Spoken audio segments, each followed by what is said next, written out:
আসসালামু আলাইকুম প্রিয় দর্শক বন্ধুরা, আজকে আমার মরহুমা দাদির দোয়ার ব্যবস্থা করা হয়েছে আমাদের বাসায় ইফতারির সময়।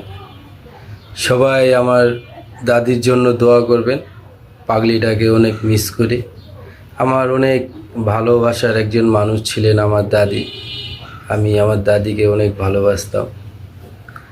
দাদির জন্য মাঝে মধ্যে অনেক খারাপ লাগে, মিস করি দাদিকে। তো আপনাদের কাছে দোয়া চাই, আমার দাদির জন্য দোয়া করবেন।